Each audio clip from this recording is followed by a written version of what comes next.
Hey, y'all. Welcome to the Common Good Podcast. It's a Tuesday. You got two this week, friends. You got two podcasts. Yesterday, we posted Rob's great conversation with an ex-congresswoman from Illinois' 8th Illinois. district. I hear a title. Do you hear a title playing? A title playing? A theme song? No. Okay. Can you manage with a little? Yeah, I can manage. You just go on and tell us what you got going on and all.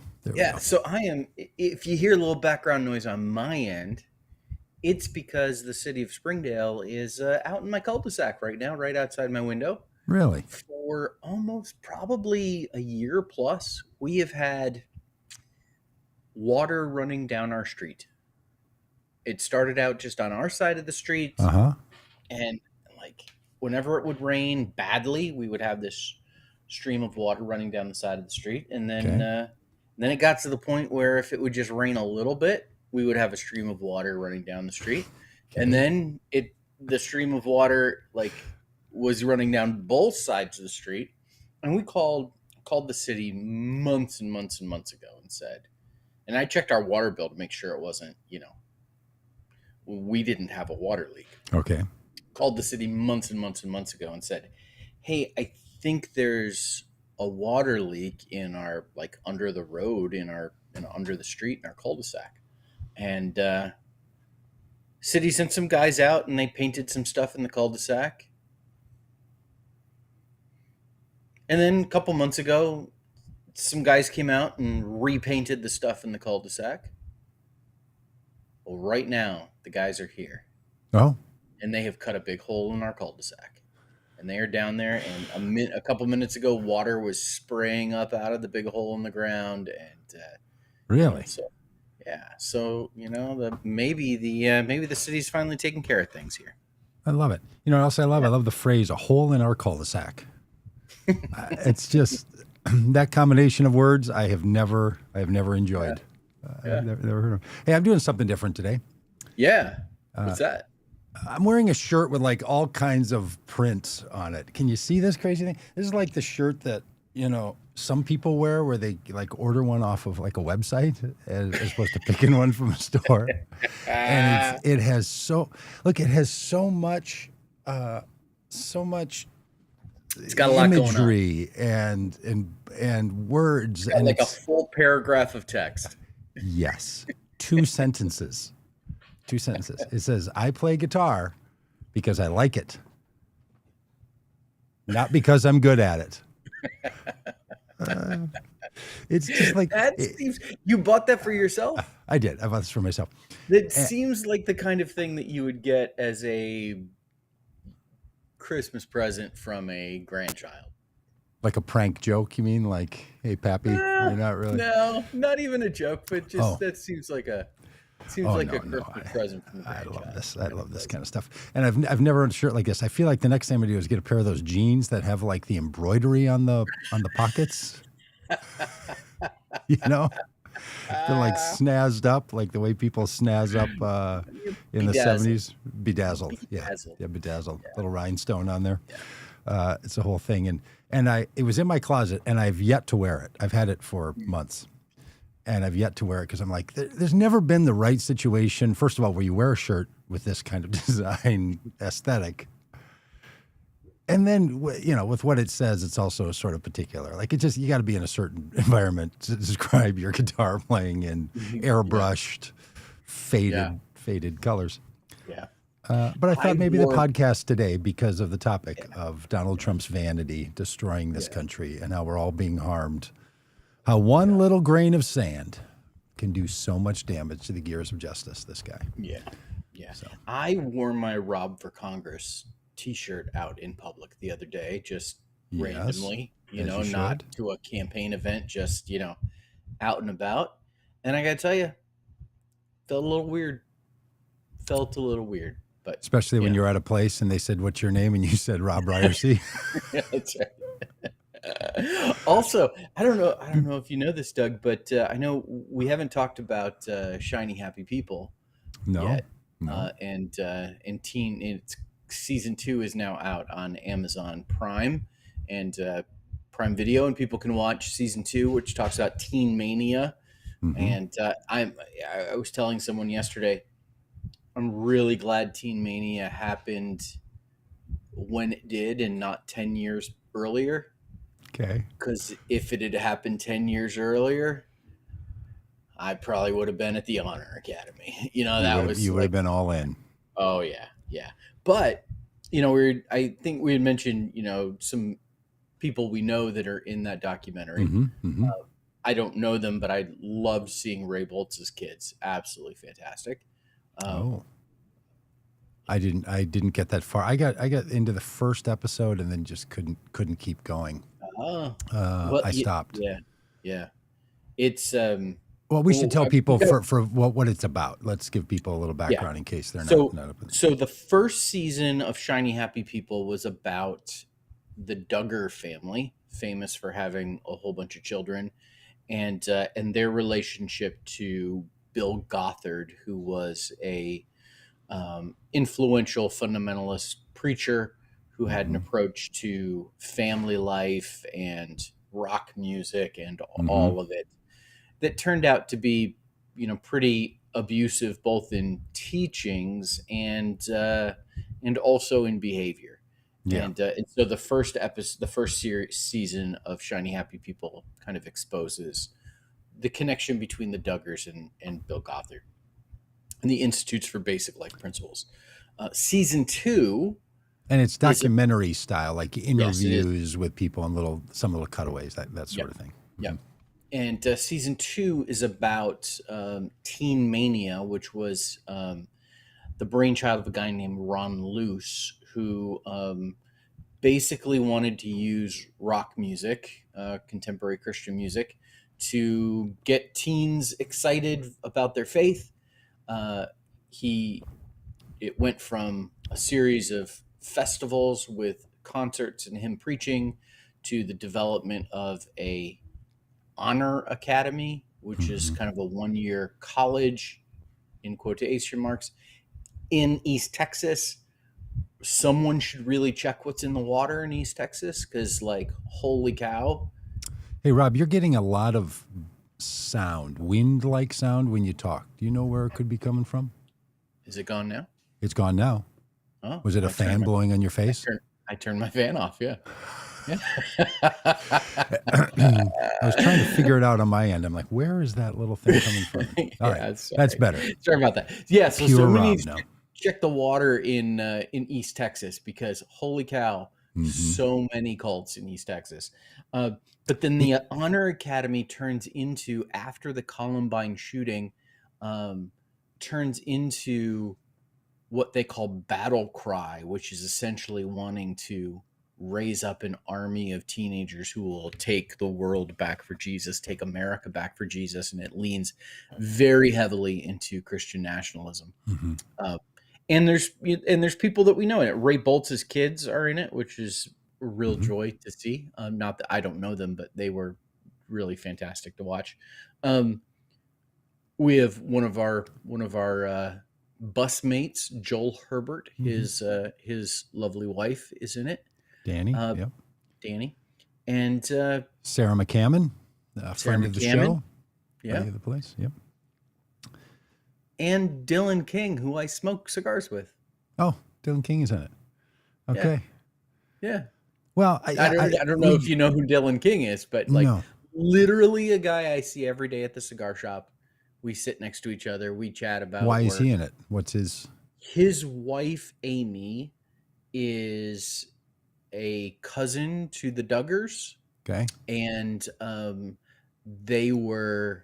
she's kind of the black sheep of the Duggar family in some ways. Okay. Are they people at the very beginning where they kind of give the intro to it? Okay. Yes, the husband and wife. Yeah, that's my buddy Dylan. He lives here in Northwest Arkansas. Wonderful. And is he in it after the intro of hey, this is the same happy, shiny people show that you saw in the past?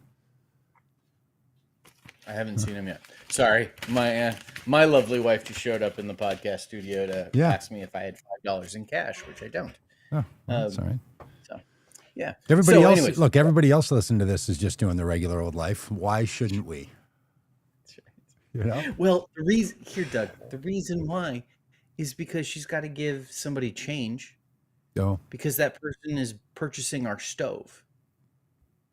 She okay. listed our stove, our Your oven, actual oven, like the one the mounted in your appliance. kitchen? Yes, yes. Okay. Um, listed it on Facebook Marketplace and sold it because our refrigerator died. Okay, so someone's buying your oven. Yes. Right Which now. when I grew up, it was Literally called right a now. stove too. When I grew up, we I called know. that appliance a stove. And Yeah, now me I too. feel like we call it an oven. Yeah, me too. We called it a stove. I feel See, like the stove might this is be what the keeps me top, up at like a night. stove top, and the oven is like, The big thing in the bottom you put the the turkey belly. Yeah. in. Right, but I thought it went by the anyway. Yeah, we just So called it a she stove. sold an appliance that you're Yes. currently using. Yeah, literally. The going person out the door came right to pay her, now. Mhm. and she needed to come up with $5 more for change. I I think I they couldn't just like be like, that's close enough. Like round down. if Yeah. they didn't buy it for $10, I would think that the missing the point of the story, Doug. It feels like the She's point of the story selling to our me. stove on Facebook Marketplace because our refrigerator died. Well, you have to get a set. You can't buy just a stove oven anymore. Seriously. So Saturday we cleaned out the fridge. Felt really good about ourselves. Like, Oh, just getting rid of some of that old stuff that's just been in there forever that all of us have in the back of our fridges, and so just much. feeling really good. That's how I feel about the current president. But go on. Totally. Sunday, wake up and the fridge isn't working. Are you sure you didn't just hit the thermostat thing and roll the compressor? 100%. Okay. You didn't do 100%. something when you were cleaning it? Are you sure? Absolutely. All right. Mostly because I was not the one cleaning it. Vanessa was taking the stuff out, and I was then it's just, fine. getting rid of the Deciding what to keep and what to throw. We literally did the same thing on Saturday, the refrigerator. Can you believe that? Yeah. We don't even coordinate this. We don't even coordinate refrigerator cleanouts. And it died the next day. It died. That's So we are currently living out of coolers because we went refrigerator shopping yesterday. Went to Tucker's, Scratch and Dent, and because we're not proud, we go Tucker's, Scratch and Dent, fall in love with the fridge. Might as well get the matching stove. okay. Okay. Hey, if you really weren't proud of your appliances, you would have gone on Facebook Marketplace. You wouldn't have sold your stove oven on Facebook Marketplace. You would have been on there picking up a 12-year-old, fridge with a strong compressor. Got it from Tucker Scratch and Dent.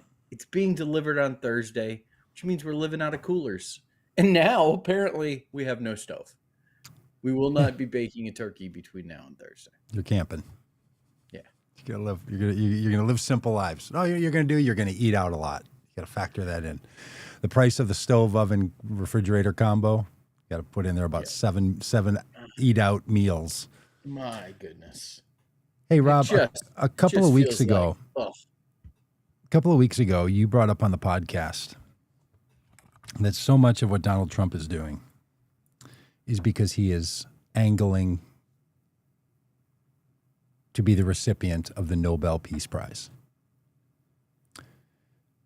That has now become most perfectly clear that is what Donald Trump is doing. He had a meeting with African leaders where a reporter and then presidents of nations went on and on about why Donald Trump should receive the Nobel Peace Prize. Benjamin Netanyahu, a.k.a. war criminal, a.k.a. Bibi, handed him the copy of the form he had filled out, I'm sure by hand himself, nominating Donald Trump for the Nobel Peace Prize. Members of Congress have been pushing for this, and Donald Trump has it in his head. And so many of the things that he is doing, selling out Ukraine, what he's doing in the United States, striking these what he perceives as deals in the Middle East is not for the common good. His work is not for caring about global international relations. It is because he is like a high school junior trying to figure out how to pad their application to a college by running around and doing a bunch of volunteer work. Rob, when you were a pastor, a youth pastor, did you ever have the kids come to you and say, hey, I need to do some volunteer work because I need to put this on my application to show that I'm someone who does volunteer work? And I would often say to them, well, let's just give a list of the things you've done so far. And there weren't any. They were not the kinds of people who had done volunteer work. They were the kind of people who figured out what do you need to do in order to show people that you do volunteer work so you can get a reward for it. Well, there's Donald Trump. Yeah. His inexcusable level of vanity is driving not only policy from the United States, expenditures and lack of expenditures in the United States, not only causing more people in the Russian-Ukraine war caused by Russia to die because he's continuing to prolong this instead of siding with Ukraine full force, all because he thinks he wants the Nobel Peace Prize. No. So there's two things here that I would love to say. One is, being nominated by Benjamin Netanyahu to receive the Nobel Peace Prize, it's a little bit like, being nominated as Employee of the Month by the guy who got fired for never showing up to work last month. This, come on. What does this guy know about peace? The guy literally currently waging a war, currently conducting a genocide, is nominating you for the Nobel Peace Prize? Because if anyone knows peace, it's Bibi Netanyahu. Oh, my goodness. Mm-hmm. Donald Trump wants the Nobel Peace Prize for one reason and one reason only. Barack Obama has one. Mm-hmm. That's it. Well, I think there are two. My man is driven by deep and profound jealousy of Barack Obama. Ever since Barack Obama humiliated him during the White House Correspondents' Dinner during Obama's presidency, Donald Trump was not a birther before then, but he became a birther after that point. Everything is about defeating, overcoming, outpacing Barack Obama. And it could be personal, or it could be racist, or it could be a little combination of both. But that's why he wants a Nobel Peace Prize. Okay, I want to add one other element to this, which is the thing that's eating at Donald Trump is that Barack Obama was awarded this Nobel Peace Prize, which we can talk about in a minute, how Barack Obama got it. And Donald Trump thinks it's something of value. Donald Trump believes that Nobel Peace Prizes are something that you can tout, something that you can brag about, something that you try to achieve. First of all, the Nobel committees, this is not a meaningful designation. Can we just be perfectly clear? Yeah. Nobel laureates are, let me give you a description. My wife, Shelley, runs one of the great yoga studios in the state of Minnesota, in the region, in the country. Save India, probably one of the greatest yoga studios in the world. Yeah. Do you know how we know this? Because Twin Cities Magazine has Best awarded Yoga Sanctuary Best Yoga Studio. Yeah, totally. Repeatedly. Because Yoga Sanctuary has had the most people click on the box on the Twin City Magazine website because she sends it out and asks her friends and family members, and we're all glad to do it, to click on the link and then go. And Twin Cities Magazine does this because they sell advertising. Yes. When Chris Jones has received the award for Best Politician in Arkansas by the Arkansas Times, Vortex PAC, which Chris Jones and I founded together, received an invitation to purchase an ad congratulating Chris Jones on being named best politician in Arkansas. And there's so many examples of this. I mean, go on and on and on. I'm going to give a couple of my favorites. Please do. Peyton Hillis, former University of Arkansas Razorback running back. Ooh, Razorback running back. Razorback running back. He was in the backfield with a couple of guys named Darren McFadden and Felix Jones and Peyton Hillis. One of the what a great running back. Yeah. Wow. Running back combinations in the history of college football. Yes, as we've all said to our children. Peyton Hillis became a member of the Cleveland Browns. And he, for one glorious season,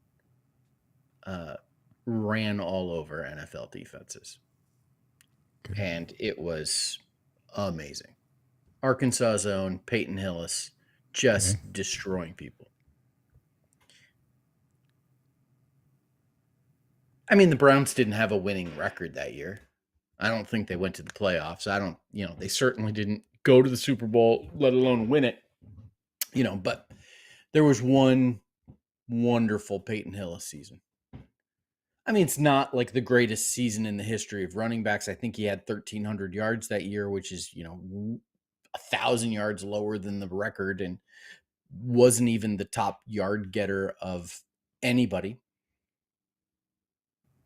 Mm-hmm. Peyton Hillis was on the list of people where fans could vote on who was going to be on the cover of Madden, the NFL football video game. Typically guys like Tom Brady, Aaron Rodgers, Super Bowl champions, league MVPs, that's who's on the cover of Madden. One glorious year, Peyton Hillis made the cover of Madden because fans voted for him. Yeah. That's how it works. That's how it works. It's a sham. It's like a who's who. It's a who's who list. It's a who's who list. Who's who, and it's like driving by and seeing Twin Cities best sub sandwich with a little sticker on there that makes it look like it was a ribbon award winner. Yeah, no. It's akin to what will happen in the state of Minnesota this coming week and all over the country about this time of year, which is the state fairs will be held. Yeah. And people will get awards. I can't tell one cow from the other. The 5-member board of the Norwegian Parliament has taken over the Norwegian Peace Prize that they've been giving out since 1895 and a series of other designations. Why is and as important as someone might think it is for the 5 members of the Norwegian Parliament to declare that of all the people in a given year, you should be recognized for your work of peace, that anyone would care, let alone use their role as the president of the United States to lobby other people, to lobby on his behalf to receive that award, is utter and complete nonsense. Do you know why Barack Obama won the Peace Prize and when he won it? He was awarded the Peace Prize in 2009. For winning the United States election after George Bush. And ending racism as we know it in America. It was a way. He wasn't even the president yet when they nominated him. just winning the election because the 5 members of the Norwegian parliament happen to know that on the scale of important honors that a person can be granted, the presidency of the United States is at 5,000-foot elevation. And the Nobel Peace Prize sits on the curb just above the street. The fact that this vain... it is certified as the best peace prize in the world, Doug. It's got the sticker. It's been voted the best peace prize in the world. I mean, I know people are freaking out about this and Donald Trump doesn't deserve it. Do not get sucked down this hole of trying to defend why Donald Trump doesn't deserve the Peace Prize. It's not a thing. Look, when Bob Dylan, little Robert Zimmerman from Hibbing, Minnesota, was honored for a Nobel laureate as a poet. Yeah.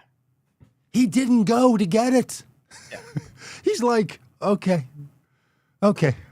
cool. I know people who've received the Nobel Peace Prize or Nobel laureate prizes for other things in their industry, and it's a good insider industry thing.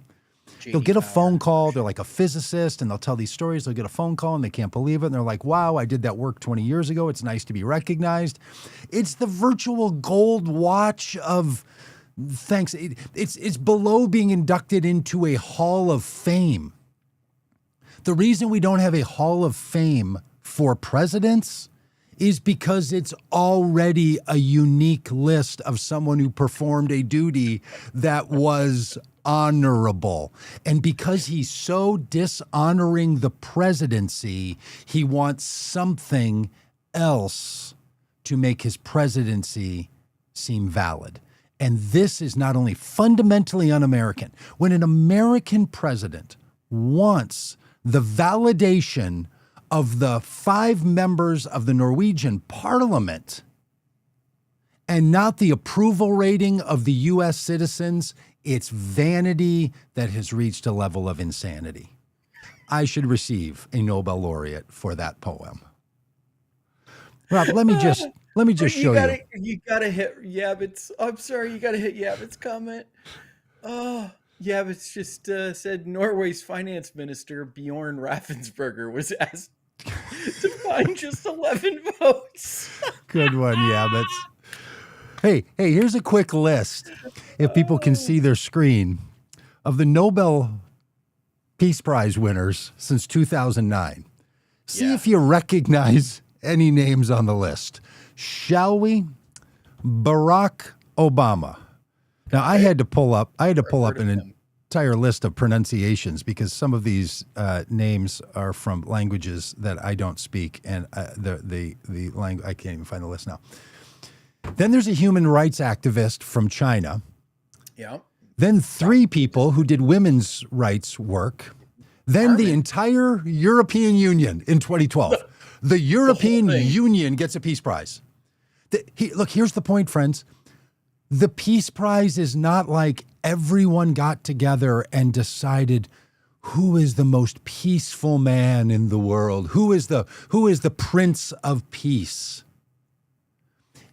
They nominated and awarded it to the European Union.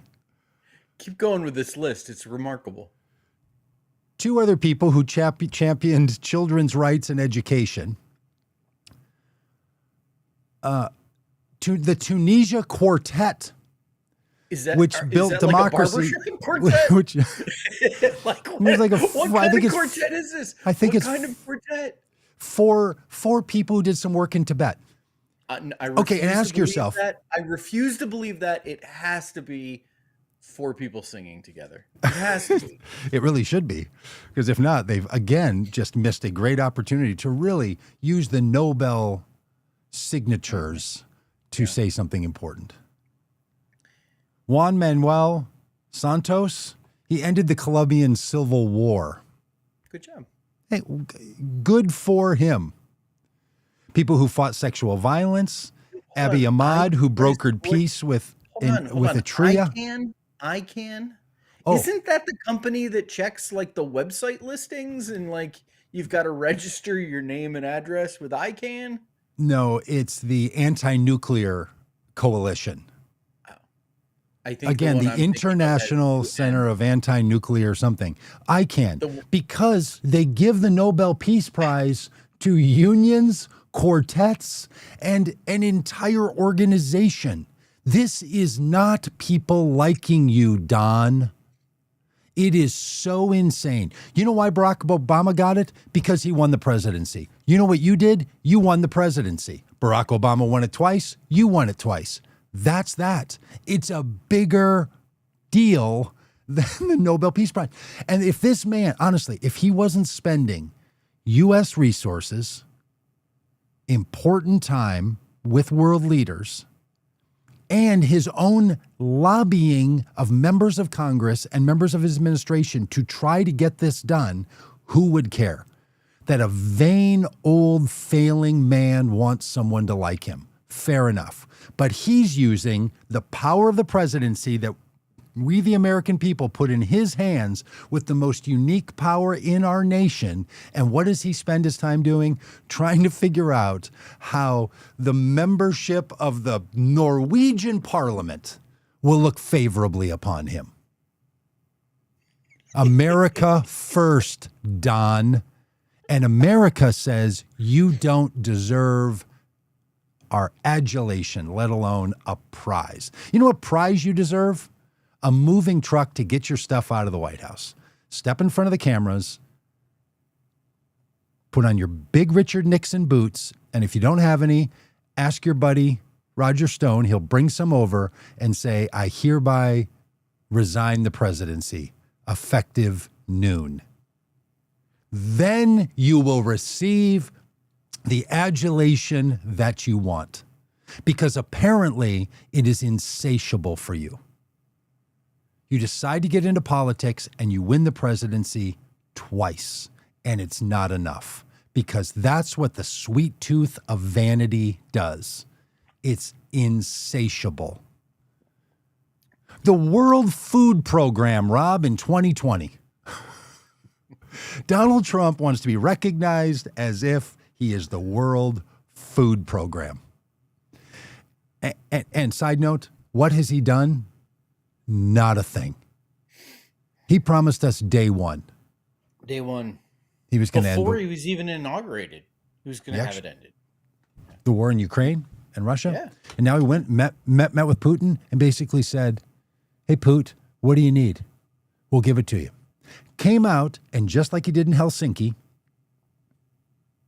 when he stood next to Vladimir Putin and said, I know our intelligence agencies have told me that Russia interfered in our election, but he says they didn't, and I believe him, not them. Donald Trump said, I believe Vladimir Putin and not our intelligence agencies. Mm-hmm. Went and met with Putin and said, what do you want? And Putin said, I want all the land we've already occupied, and I want a little bit more, and we'll call it quits. Yeah.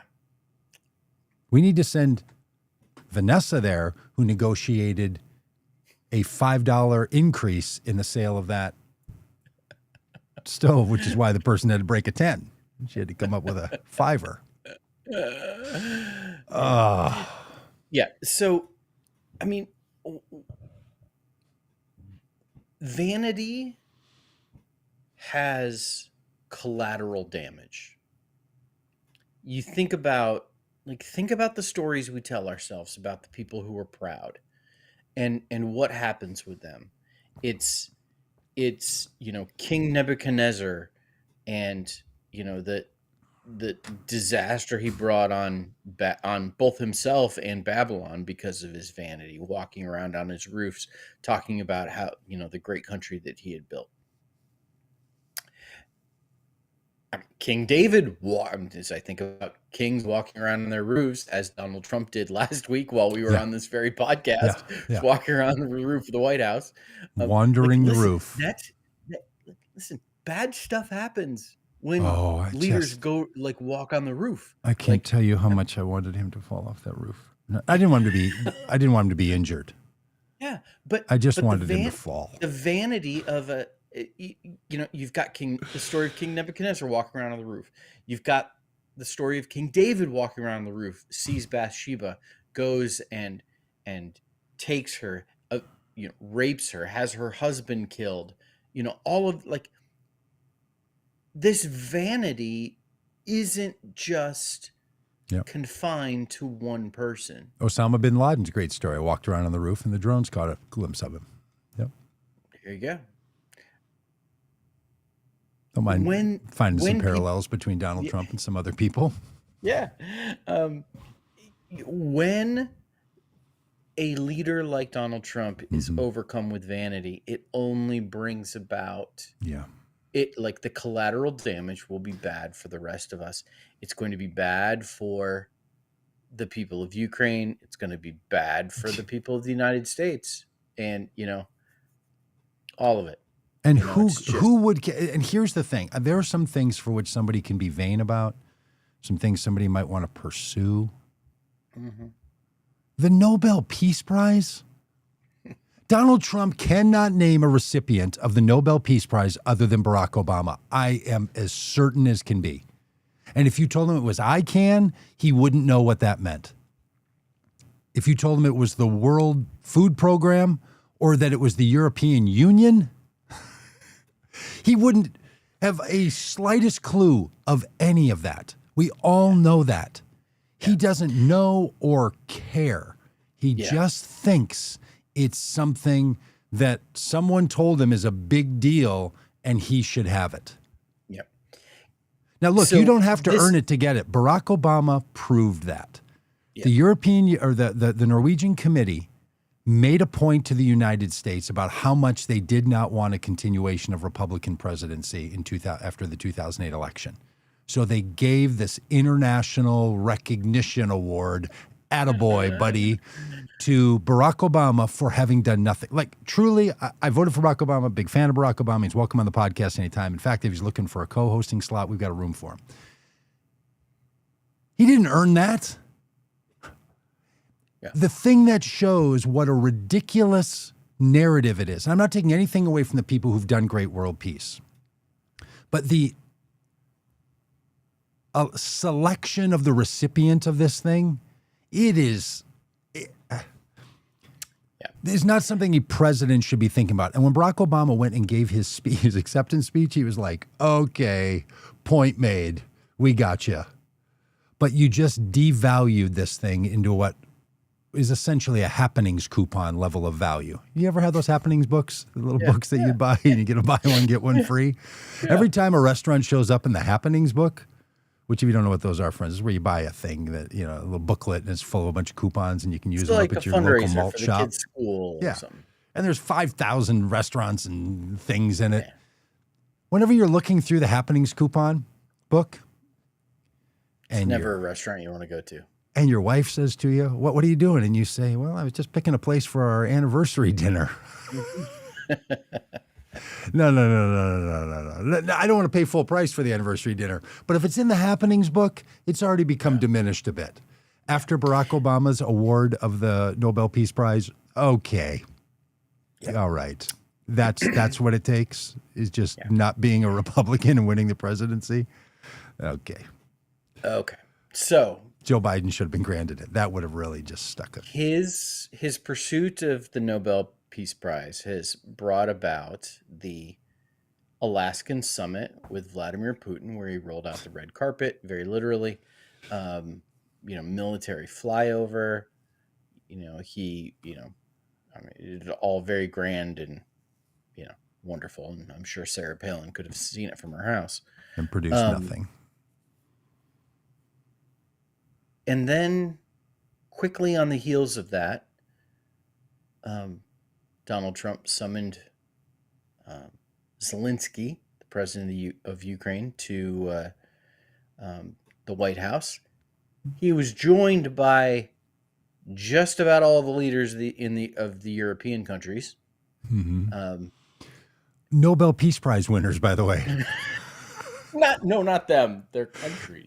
The union, the union. The representatives. Have, like in Brexit, did they have to give back Oh, their portion of the Nobel Peace Prize because they're no longer part of the European I Union. think it came So before the divorce, so they get to keep it. yeah, there you go. So joined by all of these European leaders, Mm-hmm. probably because they don't trust Donald Trump Mm. and they want to make Mm. sure that there's some objective ears in the room listening to what Zelensky Okay. actually says to I Donald like Trump this. I like this theory. and also showing a sign of support. Now, there was another press conference in the Oval Office, the blinged out Oval Office, the bedazzled Oval Office, with Zelensky and Trump. And you remember the last one went horribly wrong when JD Vance stuck his snotty little nose into it Mm-hmm. and said, why don't you haven't even said thank you yet. This It's just so this press disgusting. conference, JD Vance, kept his pouty little mouth closed and didn't say a word. I tend to think he was told to do that. Told, listen, if you interject again, Hey, Junior. make yourself Shh. make yourself the center of attention and upstage Don, we're gonna have a problem. And in this press conference in the Oval Office, something came up about how Ukraine has not had elections because of the war. Mm-hmm. Because there's been such a dire situation that they have canceled their elections, which means Zelensky has continued to be president of Ukraine. And when Trump found this out, he said, "Oh, so you can cancel elections if you're at war? Well, maybe we'll be at war in 2028." He said that? Yes, you didn't hear him say that? I didn't hear that he said that. No, I heard Yeah. people suggesting that Trump got all starry-eyed and excited about it, but I didn't hear that he. That's because he did. He also has issued an executive order directing states to no longer use mail-in ballots. Well, has he done it, or has he just said on Truth Social that he's going to? Do you know? Has he written the I executive thought order? the executive order was published. I don't know, but I think he said it's coming. Yeah. Right. I bet it's coming. I bet your lawyers are really, really working on how it is that you're going to frame to remove a constitutional right of states to manage their elections and say that states are simply the doers of federal policy. That first of all, very Republican of you. And I'm sure they're going to have no problem writing that executive order. But go on. All this to say, very concerning developments. I mean, what we've seen from Donald Trump at times is, I think there have been so many times where he has been trolling us to keep us distracted, to keep us engaged in, the misdirection. It's part of the long con that he runs. And then there's been times where he's told us exactly who he is and what he wants. And it's really hard to tell the difference. Are these comments, is this him trolling us to keep us, squawking about 2028 and not focused on what's happening here in 2025? Or is he telling us exactly what he wants and what's going to happen? The dictator for a day, was that a wink and a nod? Yeah, because it's been a long day. He almost used the day in the biblical sense, that it's an era. Yeah. It's a period of time. Yes, that's right. He wasn't a short earth or literal 24-hour period for a dictator for a day. Yeah. He is the epoch kind of guy for his days. The day of the Lord sort of sense of being a dictator. Yeah.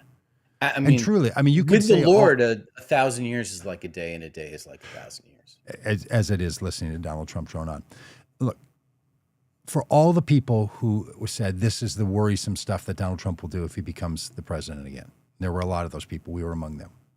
None of us would receive an A for our predictions. We underestimated over and over and over. It is way worse. Now, if people think, well, my life doesn't feel, you may misunderstand about how a damage done by a president is going to impact your daily life. Yes, your children still play their sports and you're enjoying your grandchildren if you have them, and you're still... And you go to Tucker's Scratch and Dent to buy a new fridge. Yeah, you're still updating your appliances. And everybody's winning. Tucker's is winning. The person who picked up the stove oven for $5 less than they hoped, everyone's winning on this deal. But it doesn't mean that the basic agreements that we have as a nation have been completely eroded and done away with at the whims of a person who does not care about any of you more than he cares about the 5 members of the Norwegian parliament. Yeah.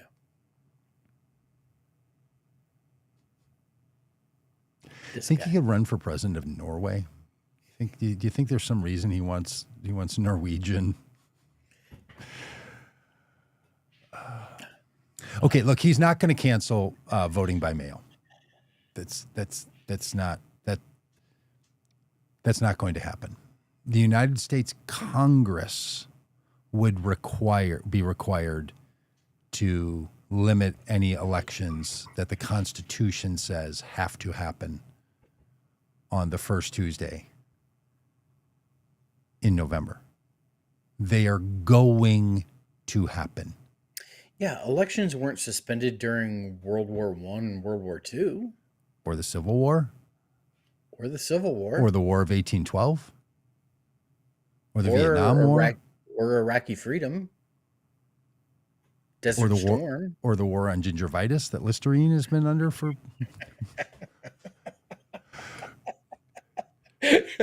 Wow. So gingivitis, that's a word that doesn't get used every day in my house. So let's just say Donald Trump got in a fever dream last night. Yeah. And he was all coked up or whatever it does that keeps him up so late at night. Adderall. He's crushing the Adderall and snort sniffing, or however it is that people do this stuff. I don't know. I have no idea. Well, you should talk to Rick Perry. And he was saying to himself, how much of a war would we have to not have elections? That's right.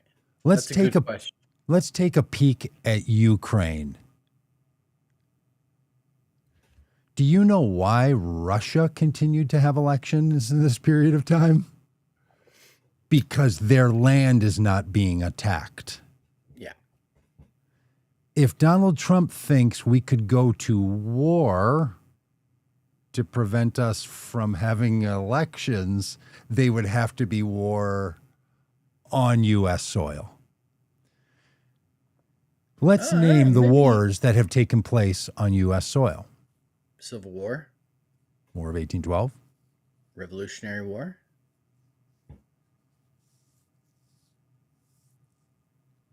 Spanish-American War-ish. Yeah. What you got in mind there, Don? I mean, the war, the war on gingivitis is taking place on American soil, and in bathrooms all over America. Yeah, it's because the infrastructure of Ukraine has been destroyed by Russia. Buildings have been bombed. People are living like. But here's a question for you, Rob, and truly, because I'm yelling. This is a serious question. I know that's often a setup for me to say something silly, but this is a serious one. What percentage of hardcore Trump supporters do you think would feel it's worth it to keep Trump in office? All of them. All of them. I mean, it would cause, what we have seen with Donald Trump repeatedly, is every time there's one of these things that happens, the Access Hollywood tapes, the Kids in Cages, January 6th, on and on and on. The Pants Box debacle, on and on and on. Every time there's the Dobbs decision, every war on Christmas, every time one of these things happen, we think, okay, this is going to, this will be the bridge too far. This will be the thing. No, it's not. What we see is a little erosion around the edges of some support. And that's going to continue to happen. But like, it's also like, sucking on a gobstopper. Like, yeah. But let me be clear about, there is no crunch that's going to break this thing up. If like, you got to suck on the whole, like, keep going there, Rob. Keep describing. Keep running that metaphor down. Suck on it till it's gone. Yeah. Okay, look here. Let me give a couple of reasons. Question, what percentage of Donald Trump's supporters would be in favor of him serving another term? Virtually all of them. 98%, 99%. Yeah, but you know who's not? There will be some percentage of people that fall off as a result of that. It. Yeah. But it'll be negligible, and we will be ripping the hair out of our heads, saying, "What is going on with these people? Why is this happening?" But let me tell you the people who are not in that group: Tom Cotton, Marco Rubio, J.D. Vance, all the people who want to be president. Mike Pompeo, the governor of Texas, the governor of Florida. Yeah. You know who's not up for Donald Trump sticking around? The other people who want to be president. Yeah. So I know that there's people who think that Donald Trump is going to have Congress in his pocket and they're going to disband the look, Donald Trump will destroy everything that the presidency allows him to destroy. He will. The presidency does not allow him to destroy everything. It is the most important office in the federal government. It's the most important public office in the country, perhaps the world. And anything that's in his purview, it's soiled. What he's not going to do is set aside the Constitution. So every time this stuff comes out, we say to our fellow Americans who disagree with us about Donald Trump, you don't really want Donald Trump to disband the Constitution like he said he would when he wrote a social post tweety thing saying, in times like this, severe things have to happen, even suspending the Constitution. And everyone was like, yep, nope, not that. There are so many people who are waiting in the Republican Party for him to go so they can take over. He is the most inanely vain. Like, his vanity is inane and insane. But there are other vain people who are vying for power and want the power of the presidency. You think Tom Cotton is going to vote in the Senate to get rid of voting? You think he's going to allow... Look, if Donald Trump declares martial law, which he can do as the president, he then has to go to Congress and have that extended past some number of days or hours. And if he's doing it to prevent elections, you think a bunch of people are like, oh, you know what's great? Let's keep an 80-plus-year-old man in office. Now, his voters might think it. The other people who want that job and are like, oh, no. That's not happening. So you can say that somehow Tom Cotton and Marco Rubio and the whole crowd, all the people that are going to run, the panel of 16 current elected officials in the federal government and probably 25 across state elected seats in the Republican Party. Mike Johnson, I think he's going to want not have a little shot? You think he's going to stay third? Think he's going to stay third in line there? He's second in line, but oh sure, he's the third person. First, president, vice president. So he's the second one. He's like the second runner-up. Is it? Yeah. Third bronze. Place is bronze. Third place, second one. He's like bronze. I don't know. How do you count that? If Trump's the first, so he'd be the second one. It's the line of succession, so he would be second. Second to get the first person in the line of succession. The president is not in the line of succession. He is the one. It's the vice president is first, and the line. The Speaker of the House is second. Yeah, you think J.D. Vance is going to be all up for that? Yeah. Because how long? Because here's the question, Rob. How long, if he declares martial law or whatever, how long is Congress going to say we don't have elections in America? You really look.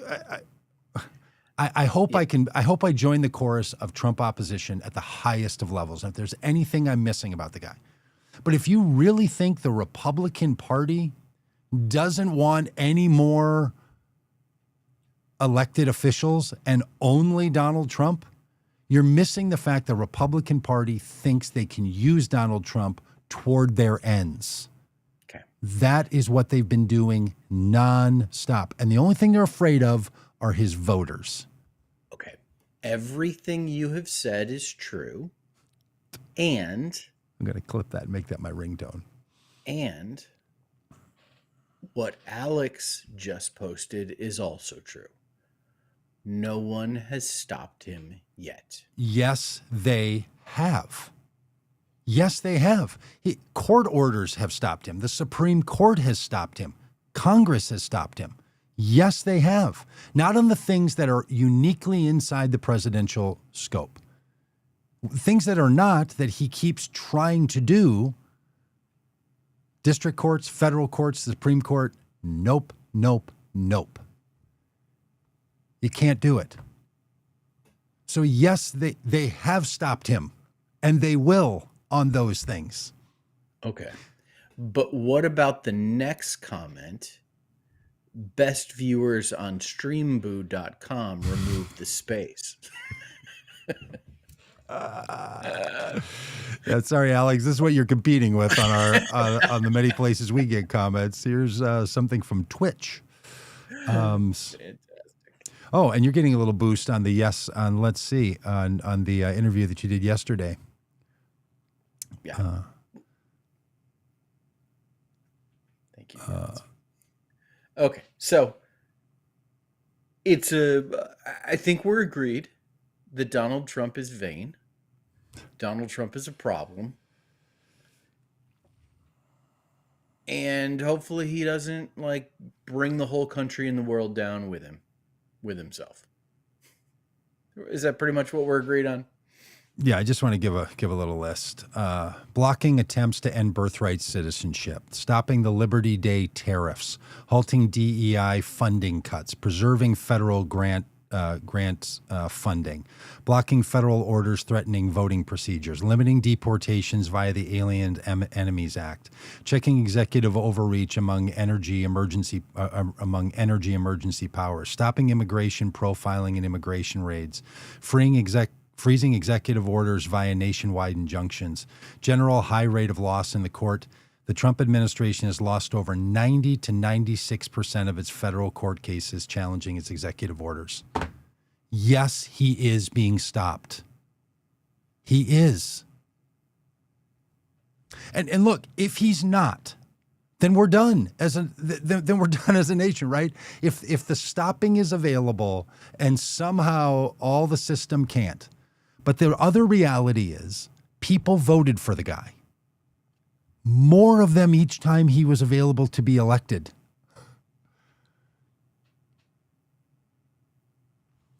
He's stopped by Congress. He is stopped not by, Senator Murkowski. He's stopped by the courts. He's not going to get rid of elections. What he is doing is setting up for why he can discredit the Democratic wave that is coming in 2026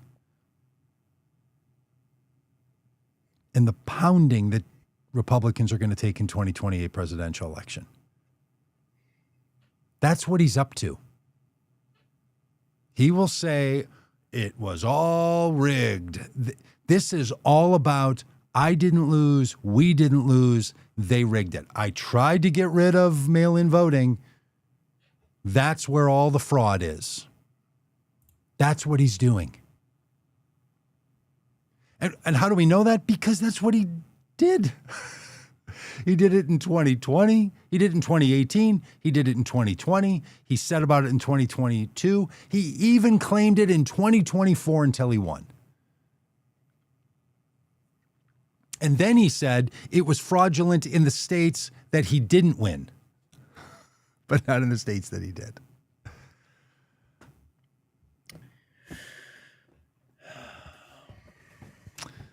All right. All right. Jeanette says, nope, he's not been stopped. 11:08 a.m. Oh. And Siri just said it's 11:08 a.m. Thank you, Siri. Which means it's time to go. I mean, even when Siri is telling us it's been an hour. Siri's like, come on now. It's been an hour. Let's. Look, the way you stop Donald Trump is you win elections. Yes. Just in politics, the way you stop political leaders from having political power is you win elections. Yep. Now, how do you go about winning elections? You could change the setup of who's voting for Congress people. You could limit or extend the number of people who vote. There's a lot of things they can do. Democrats have to win the elections. Yep. Now, if you want to start saying, and I would encourage people strongly not to, we can't win because it's rigged.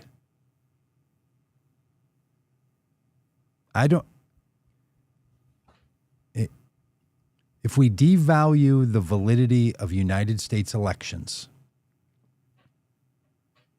yep, we have given up the very thing that the political system in this country relies on. Trusting the voters to choose their representatives, and those choices being represented in the vote counts and the final determinations. Do some get too close for comfort and have all kinds of shenanigans go on? Sure.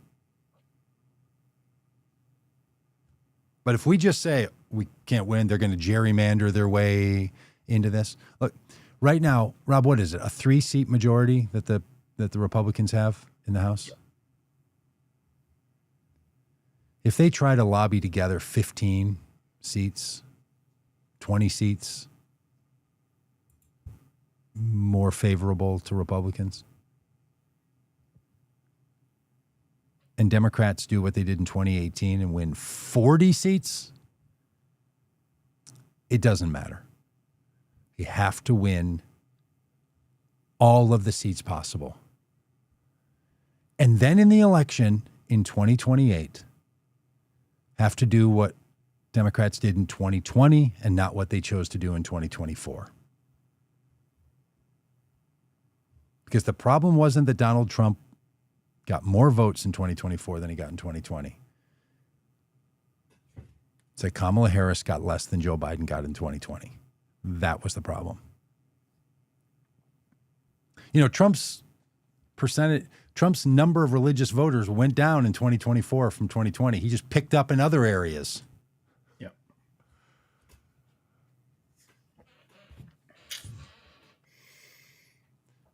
Be of good heart. Be of good heart. Let not your hearts be troubled. Now, we should ask Siri. Hey Siri, how many days until Inauguration Day in 2028? Jeez Louise. I can't get my Siri to work because I have an iPad in here and it kicks that thing in and gets all complicated. I don't know. We're somewhere around 1,300 days or something like that.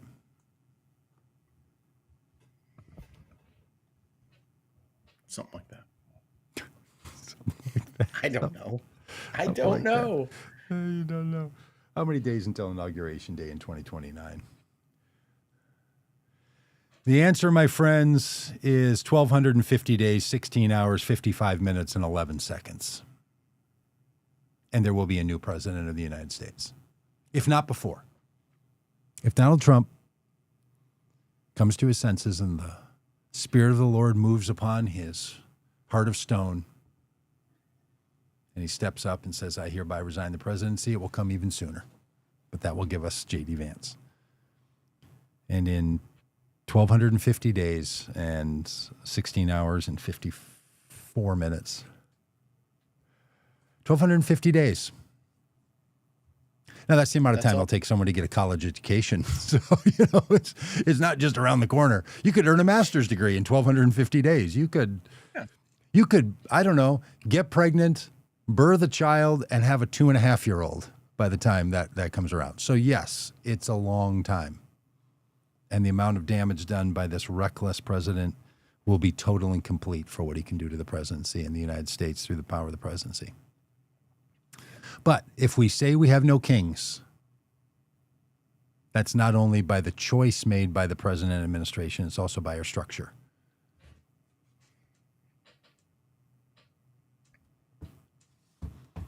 But what about our emails?